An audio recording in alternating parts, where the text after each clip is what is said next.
careful what you wish for, punk. Good morning, everybody. Welcome to the Marcus Carey Perspective. BS, be careful what you ask for, punk. That's the theme of today's show because, well, unfortunately, I'll let you in on a little bit of this. I mean, I know I'm letting you guys kind of in behind the scenes a little bit. I'm just getting started, so I want to kind of get to know you a little bit. And like the President of the United States, transparency is vitally important. So yesterday I announced I was going to do the show and all geared up, ready to go, thought everything was loaded up and man, it was going to be a great show. Came in, sat down at the computer. Apparently overnight, Microsoft did some sort of an update and that update interfered with the transmission of the sound. And as a result, the sound wasn't making it to the computer to record the show to put up on Rumble. So I spent the whole day, like many of you probably have in the past, on the phone with IT people. And of course, they know everything. I mean, they're great at what they do. But after an entire day of the IT people being unable to fix it, I went on the internet and researched it myself. And by golly, don't you know the answer was out there? And I found it and I used it and I fixed it, which is a good lead in to the circumstances that I want to discuss with you today. I do an awful lot of research. I've spent my whole life doing research. I spent my life before I was a lawyer doing research. Papers I wrote in high school and in college required me to do a lot of research. And I didn't mind it all because I became a lawyer because I love libraries. I heard that lawyers spend a lot of time in libraries. I always loved libraries ever since I was a kid. And so doing research is what I like to do. But I don't just do it blindly, without direction, without purpose. So I typically find something that I'm interested in. I research it till I learn it, like the technology to do this. But sometimes it's other things, gardening, organic gardening, soil microbiology, lots of different things that I'm interested in. I research them. Well, right now, I believe that all of us have to be the most interested we've ever been in the political climate and the political decisions that are being made in this country. They not only affect us right now, which isn't soon enough for the Democrats who think that somehow or another Donald Trump should have walked into the White House like Tinkerbell and touched everything with a magic wand. And then, the economy was fixed. The wars were over. The debt was gone. We'd made plenty of money and everybody was going to be rich. Doesn't work like that. It is human beings doing God's work, but it's human beings. And in the context of what Donald Trump is trying to do and what we're trying to watch and keep an eye on, because it is our job. I mean, it's we, the people, who govern ourselves. We just choose people to go off to Washington, D.C. and deal with the day-to-day stuff. We don't want to have to vote on every bill, on every measure. That's pure democracy. That's chaotic. So we have a representative republic. We elect people to go to Washington, D.C., or to our state legislature, or to our local school board, or our local city council. We choose people from amongst ourselves, and we say, hey, look, we want you to go do this job, and your job is to obey your oath and defend the Constitution and do what we ask you to do. That's it. A lot of these guys go up there and do what they want to do. They have their own agendas. And we saw that for years and years and years. And the people felt powerless. And I don't know whether you can feel it or not, but Donald Trump is in there wrestling that power away from people. He's taking the power away from people who took it away from us and giving it back to us in the form it was originally designed. So today, I want to talk with you about a number of things that are underway. I want to talk with you about the things that I see and the research that I've done for this show, for my own edification. But it's not research that I did just recently. This is research I did way back 50 years ago in law school. Things just don't change. So I want to discuss with you today what is really at stake. The biggest issue I think that's on the horizon I think could be a constitutional crisis. And I don't believe it's a constitutional crisis that just arose. And I certainly don't think that it's to be blamed on Donald Trump. It's a constitutional crisis that has arisen as a result of a time-tested battle over who controls what part of our government. This battle goes way back to the beginning, and we're going to discuss it here today. There's going to be a little bit of a history lesson. I hope that you'll remember some things from your history lessons, but I'm going to try to put those in the context of the law and the current events. Now, Caroline Leavitt, press secretary for Donald Trump, was confronted with a question from a reporter the other day, and she discussed this specific issue. Listen to what she had to say. So given the back and forth with this U.S. District Judge and the administration's use of the Alien Enemies Act, does the president plan to send new and additional flights of Venezuelan gang members, now designated as foreign terrorists, from the U.S. to El Salvador or elsewhere? Can Americans expect to see those flights sometime soon? Americans can absolutely expect to see the continuation of the mass deportation campaign that has been successfully led by this president, Secretary of Homeland Security Kristi Noem, and also our Secretary of State, Marco Rubio. Since you brought up the judges, I would like to point out that the judges in this country are acting erroneously. We have judges who are acting as partisan activists from the bench. They are trying to dictate policy from the President of the United States. They are trying to clearly slow walk this administration's agenda, and it's unacceptable. As the President said last night, we will continue to comply with these court orders. We will continue to fight these battles in courts, but it's incredibly apparent that there is a concerted effort by the far left to judge shop, to pick judges who are clearly acting as partisan activists from the bench in an attempt to derail this president's agenda. We will not allow that to happen. And not only are they usurping the will of the president and the chief executive of our country, but they are undermining the will of the American public, tens of millions of Americans who duly elected this president to implement the policies that are coming out of this White House. I hope you heard what she said.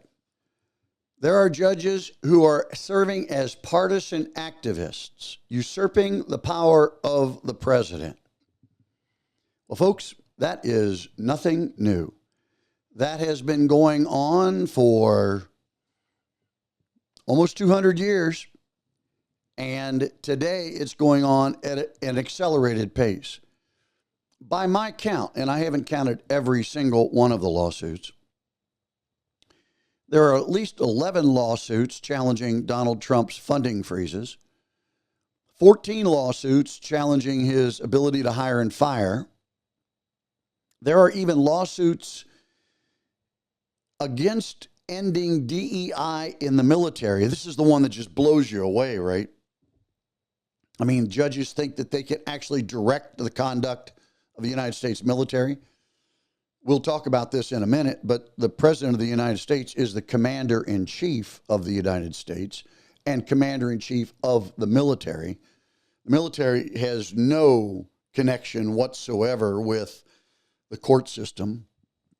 We have military courts. We don't need federal district judges sitting in Washington, D.C. or some other liberal venue appointed by liberal presidents to be making decisions for our military. I even think the question was asked the other night, do you really think a judge could rule that an action taken by our military or an action taken by a general in the military is subject to the judge's own direction? That the judge can issue an order telling the general how to do something? I mean, it's ludicrous. I mean, just when you stop and think about it, it makes no sense at all. But then we've even got lawsuits by the Associated Press demanding that they be given press credentials to come to the White House. They can cover whatever they want, but an invitation to the White House requires the president's approval. I mean, you can go to the areas of the White House that the president has approved for visitors if you go on vacation, but to come into the press room, you need credentials, and they only give them to who they want. So a lot of these lawsuits are just silly, but they are really nothing new. So Today, I want to give you a little bit of a history lesson, if I could, and talk with you about what is at stake. And before we do that, let's just remember some of the founders and the founding fathers of our country, because the context of these lawsuits, these lawfare actions being taken against Donald Trump, these decisions being issued by district court judges in an attempt to control and rule upon and direct the activities of the president are themselves nothing new. And in this historical lesson, let me introduce you to the players. First, on the upper left, John Adams. John Adams was vice president to President George Washington. He was the second president of the United States. He favored a strong national government. He won his election over Thomas Jefferson, who's pictured to the far right top of the screen. Jefferson was also a founding father, of course, and Adams had requested that Jefferson be chosen to write the Declaration of Independence. But Jefferson opposed a strong national government. He lost to Adams in the first election. He became his vice president by the rules that were in place back then. He then ran against Adams in 1800 and became the third president of the United States. Pictured between John Adams and Thomas Jefferson at the top of the screen is John Marshall, also a founding father. He led the Federalist Party. He was appointed by Adams as Secretary of State, and in 1801, he was appointed as Chief Justice of the Supreme Court. Now, at the bottom right of your screen is a man by the name of James Madison. James Madison was also a father of the Constitution. He was a close advisor to Washington, organized the Democrat-Republican Party alongside of Jefferson, and became the fourth president of the United States. Right to left, Adams, John Marshall, Thomas Jefferson, bottom right, James Madison. On the left, next to James Madison, is a man by the name of William Marbury, a business friend and supporter of the Federalist Party and John Adams. And just days before he left office, Adams appointed Marbury and a number of other individuals to various judicial positions throughout the country. Marbury was appointed to the position of Justice of the Peace for Washington, D.C. Now, it's important to know who these people are, because coming up, we're going to be talking about the case that is at stake again today at a level that I don't think I've ever seen in my 45 plus years practicing law. What is at stake here is far more than just what the Democrats would have you believe. It is a direct assault on our Constitution. Now, all of these lawsuits, if they would have happened just independently, you might say some aggrieved person was the one who filed the lawsuit. He was upset at Trump. But with a number of lawsuits being filed, in the number of jurisdictions they're being filed, all predominantly before liberal judges, it's pretty clear this is, as Carolyn Leavitt said, a concerted effort by the Democrats to usurp the powers of the presidency through the use of orders issued by district court judges.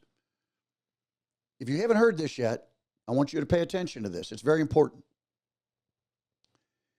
The district court judge who ruled that Donald Trump could no longer deport criminal aliens from the country, in addition, issued an order telling Donald Trump to turn an airplane around that was hauling these criminals off to Venezuela and bring them back and deposit these criminals in the United States.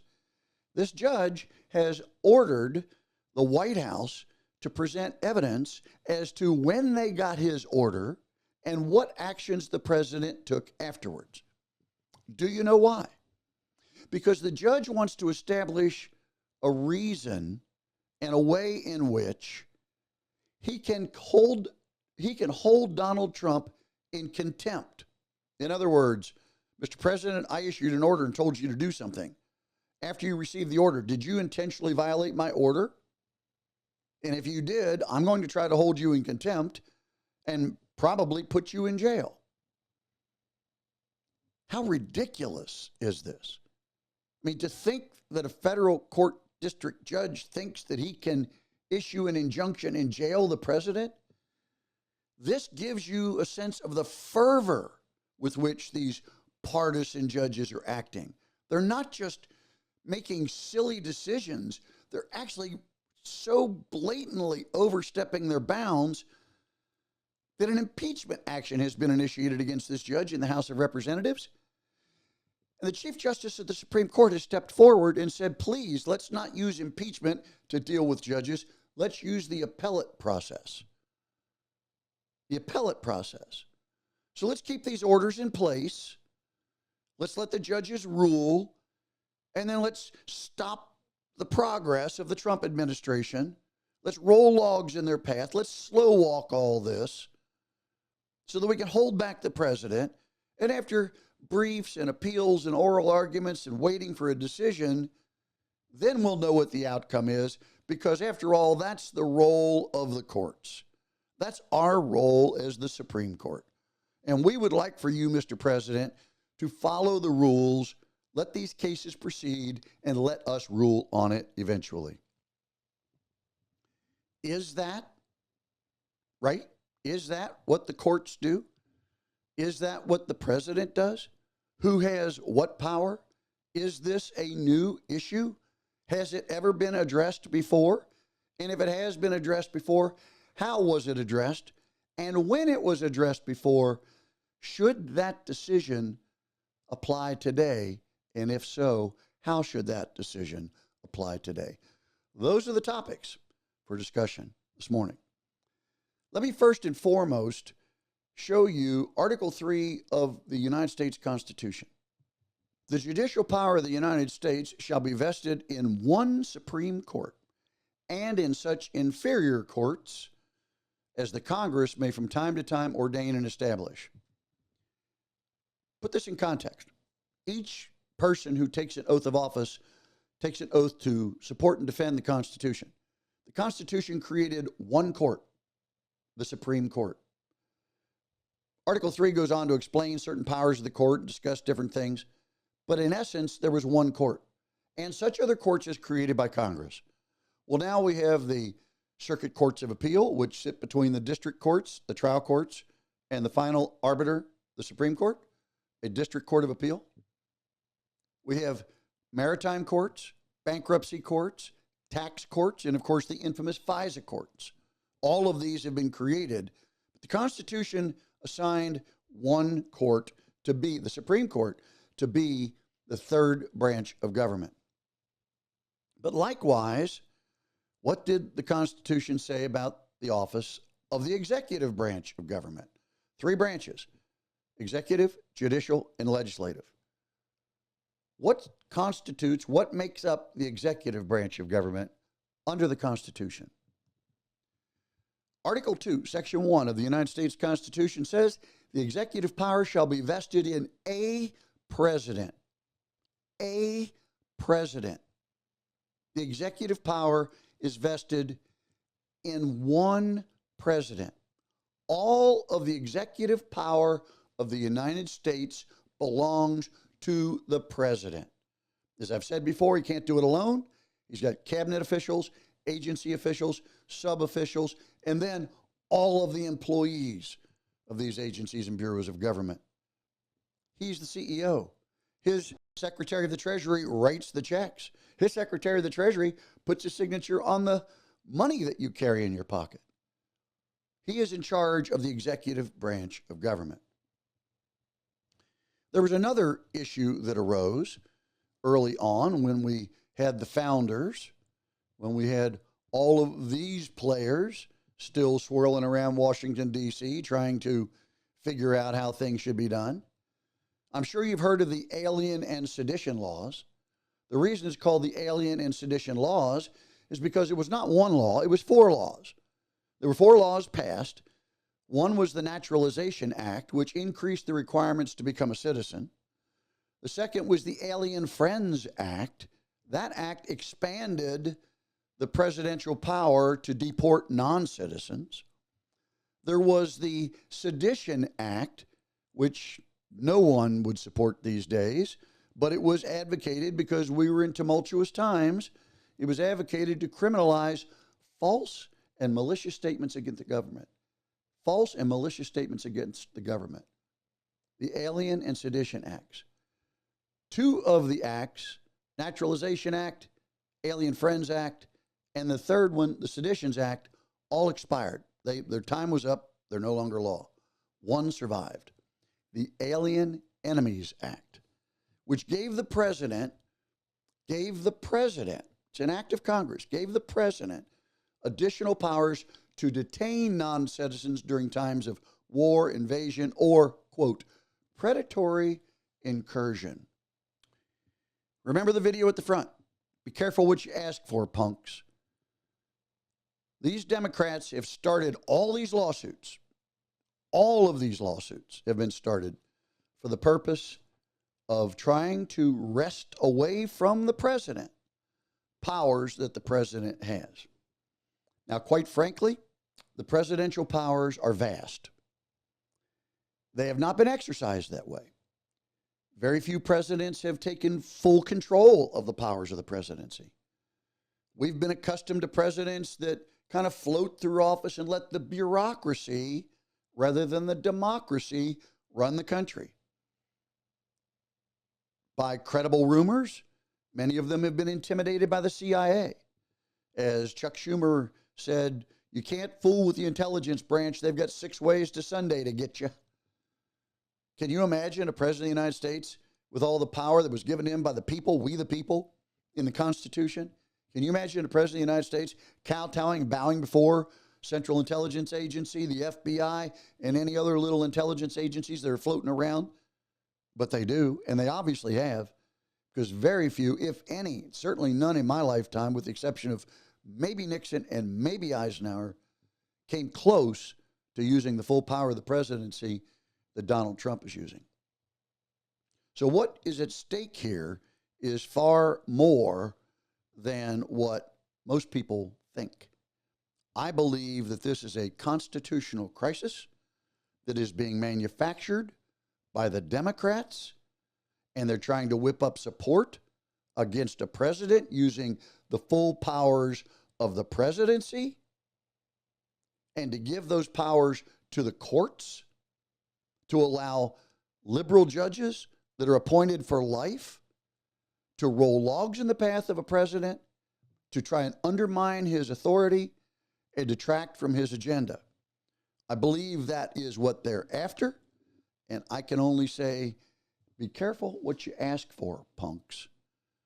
Because when this is resolved, it may not go the way you want it to go. All right. Let me talk with you about Marbury versus Madison for a minute. Again, at the bottom of this page on the right is James Madison. And as I've told you before, James Madison was a founder, father of the Constitution, considered to be the author of the Constitution and the Bill of Rights. He became the 4th president of the United States. But before he became the 4th president of the United States, he was appointed by Thomas Jefferson to be his Secretary of State. William Marbury, picture at the lower left, William Marbury, the businessman and friend and supporter of the Federalist Party, who had been given a commission as Justice of the Peace. Marbury was given that appointment by Adams just days before Adams left office and Jefferson took over. Now, this group of people, Jefferson, Adams, they didn't like each other. Jefferson had been Adams' vice president because that's the way it worked back then. But in reality, the constitutional crisis that we're facing today goes all the way back to then. Let me read you a little bit of how the election of 1800 went. That was the election between Adams and Jefferson. Adams had completed his first term. Jefferson was his vice president. Jefferson challenged Adams and ran against him. That election is also often referred to as the Revolution of 1800. It was a significant turning point. Adams represented the Federalist Party. He favored a strong federal government. Jefferson represented the Democrat-Republican Party. And during the campaign, the attacks were vicious against each other. Although, as you probably remember, the two became friends and reconciled. I believe they died on the same day, July 4th, some years later. But nevertheless, they fought bitterly. Adams' supporters depicted Jefferson as a radical who was going to lead the nation into chaos and ruin. Sound familiar? Don't you see the Democrats today arguing that the Republicans are causing chaos?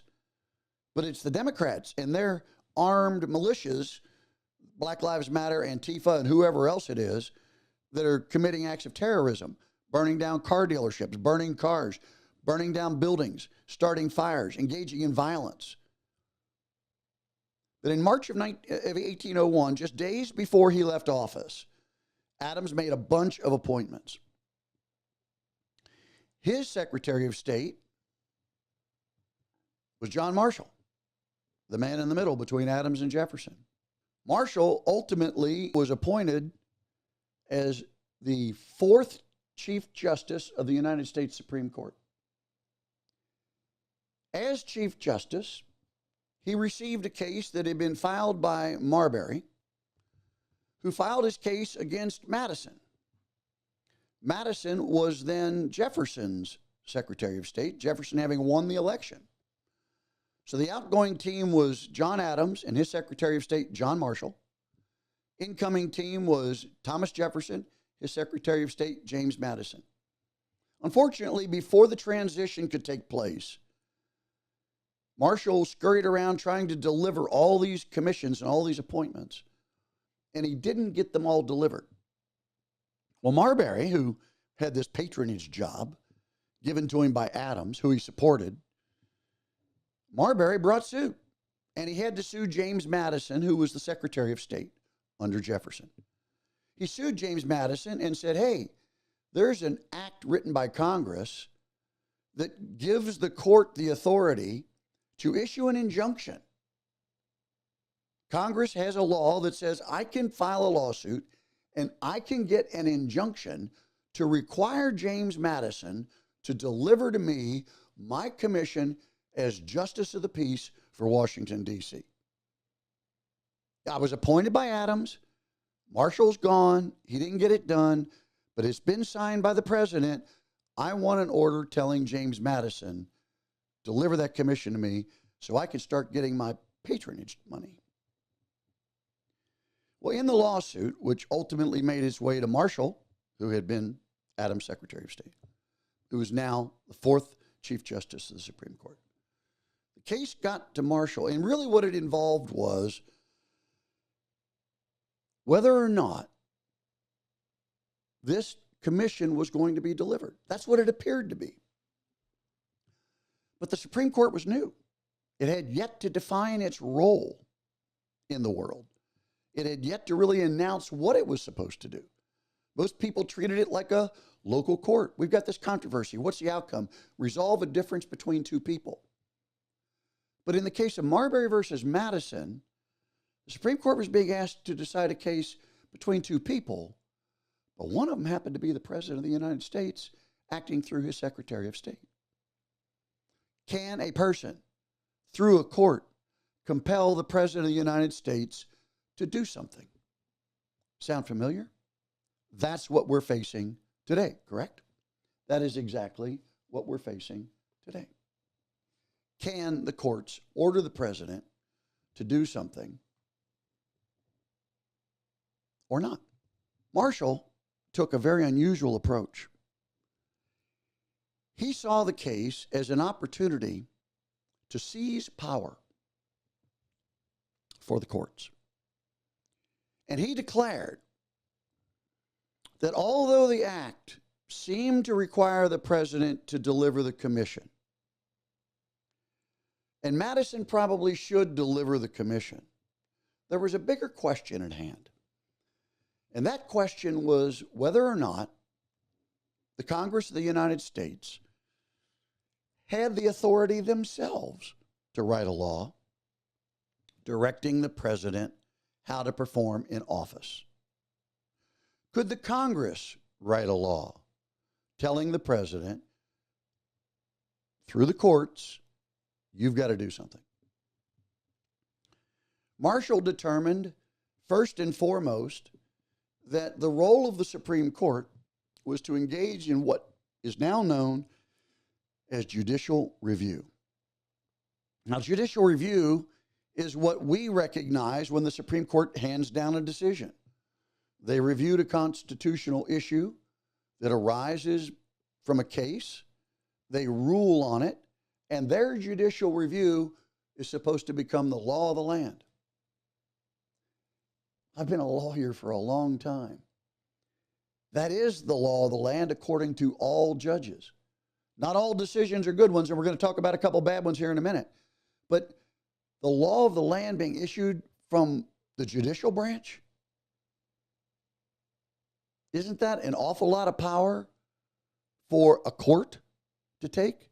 That it's going to exercise power, it's going to comment on and rule on whether the legislature did something right, or whether the president has to do something or can be prevented from doing something? That's why Roberts jumped in.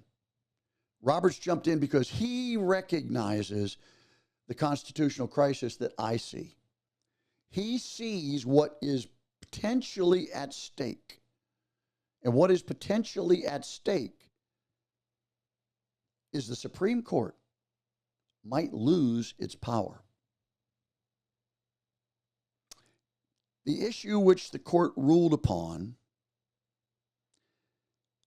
ultimately resolved itself this way. The court held that so long as the remedy involved a mandatory duty to a specific person and not a political matter or the discretion of the president, then a court could issue an order. So this controversy over the Alien Enemies Act, the deportation of criminals, this boils down to whether or not this is discretionary or it's a mandatory act. Courts, I can tell you, cut through all the chase. The courts have all declared these are discretionary acts on the part of the president. And even Marbury versus Madison says the courts cannot involve themselves in the decision-making process of the president if that decision-making process involves the president's discretion. As old as this picture is, and as long ago as it seems, the issue that's being faced today is the exact same issue that involved the 5 men on your screen. And those 5 men contributed to the decision by Justice Marshall, pictured at the top in the middle, to the idea of judicial review. Unfortunately, judicial review raised its ugly head a little while later. Enter some new players. Near the time of the Civil War, another controversy arose. Question was whether or not slavery could be extended into the territories or Congress could prohibit it. Enter 2 new players. On the left, the 5th Chief Justice of the United States, who succeeded John Marshall, Roger Taney. And on the right, of course, President of the United States at that time, Abraham Lincoln. Now, Taney and Abraham Lincoln were morally opposed. Taney was born into a wealthy slave-owning family. He had been a member of the Federalist Party. He broke from the party and joined the Democrat-Republican Party. He was a very prominent attorney in 1816. He ended up being Attorney General of Maryland. In 1824, he became a member of the Democrat Party under President Jackson. And President Jackson appointed him as his Attorney General. He was appointed as the 5th Chief Justice to replace Marshall, who, by the way, John Marshall to this day holds the record for the longest-serving Chief Justice in U.S. Supreme Court history. Taney went on the bench as Chief Justice and used his power to affect the outcome of decisions. He rendered a decision considered to be the worst decision in the United States history, the decision involving Dred Scott. In that case, Taney ruled that the federal government lacked the power to regulate slavery in the territories. He used the power of judicial review to declare that an act of Congress could not reach into the territories, that they could not affect slavery in the territories, and as such extended the right of slavery in the territories to apply. It's considered the worst case because it was a horrible outcome at a time when the issue of slavery was before everyone in the country. After Lincoln's election, Taney sympathized with the seceding states. He blamed Lincoln for the war. He broadly disagreed with Lincoln's views. And when the Dred Scott decision was rendered, what was Lincoln's response? Non-acquiescence. Non-acquiescence means the president just said, okay, I read your decision, thoughtfully done, well written, I'm not going to do it. Non-acquiescence. And what was his response manifested as through this non-acquiescence? The Emancipation Proclamation. But Taney wasn't done. Taney wasn't about to give up what he thought was his power. And so a few years later, in a case involving a fellow by the name of Merriman, Merriman sued as a police commissioner who had been arrested and held because Abraham Lincoln had suspended the writ of habeas corpus.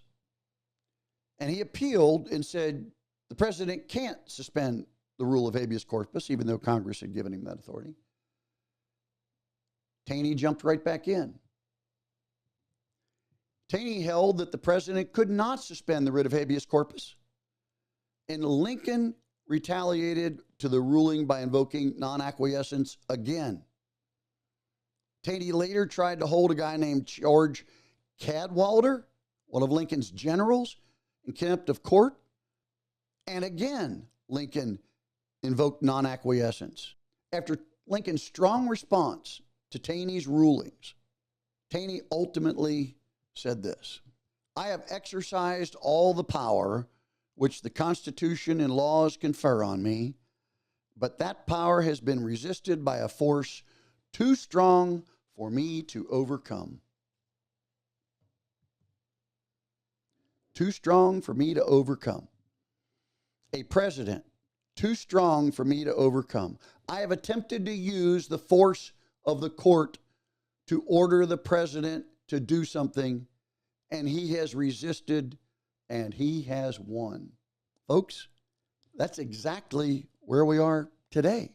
That's the issue we're facing today. Andy McCarthy said in an interview with Hugh Hewitt, he certainly agrees with what the president is trying to do with the Alien Enemies Act, but he's not sure that the law is completely on his side. He cites some previous Supreme Court rulings dealing with enemy combatants in wartime, says that even they have a challenge or a right to challenge their detention in court. He raised concern also that while TDA has been designated as a terrorist organization, these individuals hadn't been prosecuted for terrorism. So my question is, will the president ask Congress potentially to declare war on these cartels for the invasion that he's talked about so that he's on stronger legal footing? Well, we absolutely disagree with the legal opinion of the individual that you mentioned. We would not have moved forward with this if we didn't believe the president. This was within the president's executive authority to continue with this mass deportation effort under the authority provided to him under the Alien Enemies Act. And when you read the act, as I did last time at the podium, a predatory incursion is absolutely what has happened with Tren de Aragua. They have been sent here by the hostile Maduro regime in Venezuela, and the president, immediately upon taking office, designated TDA as a foreign terrorist organization. And under this act, it is within the president's authority to deport these terrorists. And anybody trying to defend these terrorists who have now been sent off of American soil should talk to the families of the individuals who these heinous monsters have killed and have raped. If you talk to those families, they are so heartened by the president's decision to take tough action and to use his executive authority, something that no other president has been willing to do, because President Trump does what he says he's going to do, and he is deporting these foreign terrorists from American soil to secure our homeland, and he's within his rights to do that. Again, a strong president is facing an activist group of judges who are trying to control his behavior in discretionary matters. I hope you can see from the Merriman case, from the Marbury versus Madison case, and a whole host of other decisions along the way, that the president, there is only one president, and all executive power is to be exercised by the president. He's not in partnership with the courts. They are an independent branch of government.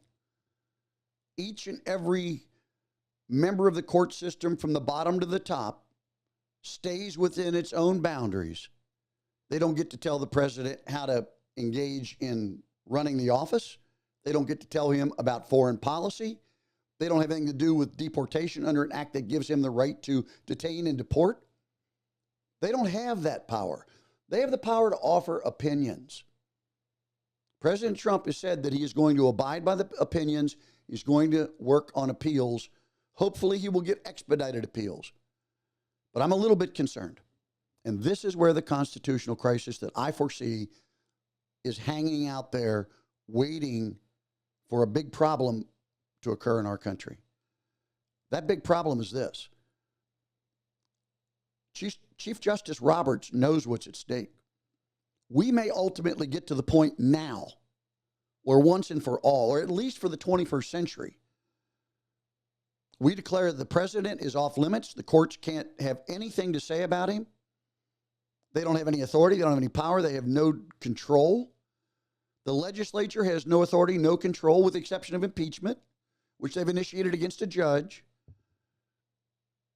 And what we're dealing with right now, what we're dealing with is a time in our history, despite the fact that 1800 might have been the election revolution, the revolution of 1800. The election of Donald Trump is revolutionary as well, in the sense that it's taking us back to where we were after the first revolution, standing up for the Constitution, the power of the presidency, the separate powers of the legislative branch, and the separate powers of the judicial branch. And we're peeling away a little bit Justice Marshall's power grab when he said judicial review gives us the authority to rule on the actions of the president and of the legislature and declare their acts unconstitutional. Declaring them unconstitutional and controlling their specific actions, two different things. The Democrats want the courts to be able to control the presidency. Be careful what you ask for, punk. That's not always going to be a Republican president, probably. You don't want to be asking for the courts to be able to overturn the presidency. You don't want to ask for the courts to have the power to put the president in jail. You don't really want to ask for the courts to have the power to run the government. They're appointed people. They're not elected by you and me. It's a danger to our country to allow the courts too much power. I don't come at this strictly as an observer. I've not only researched it for you today, but I've researched it and used it in the law many times. And I have always seen this day coming. This day is on the horizon. I have a suggestion for the Democrats who are pushing this issue of judicial activism. Back off, punk. Back off, because you never know what you're going to get. You might get something far worse than a strong president who's trying to protect our country. But then again, that's just the Marcus Carey perspective.